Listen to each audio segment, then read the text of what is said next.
So if you have y equals u over v, where both u and v are functions of x, for example, u could be x squared and v could be cosine of x, just for examples, then the derivative of y with respect to x is equal to v times u prime minus u times v prime all over v squared. And prime means a derivative of that. And a rhyme I memorized to help remember this rule is if v is low and u is high, because like low corresponds to the lower part or the denominator and high corresponds to the numerator, you can say low d high, and d high means like the derivative of the higher part or the numerator. So low d high minus high d low, draw the line, square below. And that's a rhyme that's pretty useful to help remember this rule. And this is the quotient rule, and it can be pretty hard to memorize. So for example, if we have y equals 3x plus 2 over 5x, and we want to find the derivative of this, we can use this quotient rule to find it. So low times d high, which is derivative of the numerator, 3 minus 3x plus 2 times 5 all over 5x squared. And you can simplify this and get your final answer, but basically that's how you insert everything into the quotient rules. And like all the other rules for derivatives, you can combine this with other rules such as product rule, chain rule, and sum and product. Now let's do an example.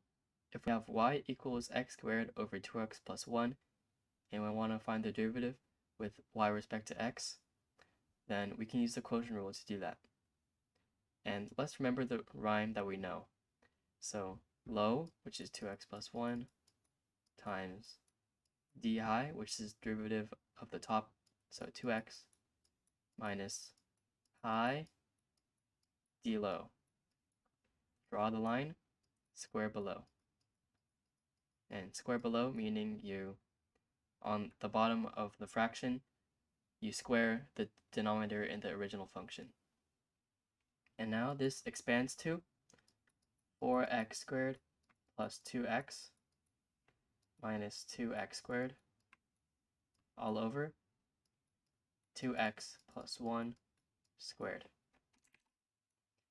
And this simplifies to 2x squared plus 2x all over 2x plus 1 squared, which can be further simplified to 2x times x plus 1 all over 2x plus 1 squared.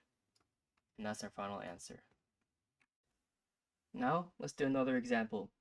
If we have y is equal to the square root of x over 1 minus 2x, and we want to find the derivative of y with respect to x, then we can use the quotient rule again. So if you don't already have the derivative of square root of x memorized, then this might be a little tough. So let's evaluate that on the side. So we can rewrite this as x to the power of 1 over 2. And using the quotient rule, we can see that this is equal to 1 over 2 times x to the power of negative 1/2, which is equal to 1 over 2 times square root of x. And we can just leave it like this for now. But now let's plug in everything into our formula. So low, 2x, 1 minus 2x times d high, which is 1 over 2 square root of x, minus high, which is square root of x, d low, which is negative 2, draw the line, square below. And then we can expand all this into 1 over 2 square root of x minus 2x over 2 square root of x minus, or plus because these two negatives make a positive, 2 square root of x all over 1 minus 2x squared. And this simplifies to 1 minus 2x all over 2 square root of x plus 2 square root of x over 1 minus 2x squared. And now what we can do is multiply both sides by 2 square root of x, and we get, well, first let's write the denominator. If we multiply this by 2 square root of x, we get 2 times 1 minus 2x squared times square root of x. And then for the numerator, we get 1 minus 2x plus 2x, or 2 times square root of x times 2 times square root of x, and this will just become 4x. And again, well, minus 2x plus 4x is just 1 plus 2x, and then 1 minus 2x squared square root of x. This is our final answer for this problem. Now, let's do some practice problems. If you think you know how to do this one, then pause the video and do it. This problem says, find dy over dx if y equals x over x squared minus 3. And for this one, we can use the quotient rule to find it out. So first, let's know our rhyme. So low, x squared minus 3 times d high, the derivative of x is just 1, minus high times d low, 2x. The derivative of x squared minus 3 is just 2x. You can do all these in your head. Over x squared minus 3 squared. Draw the line square below.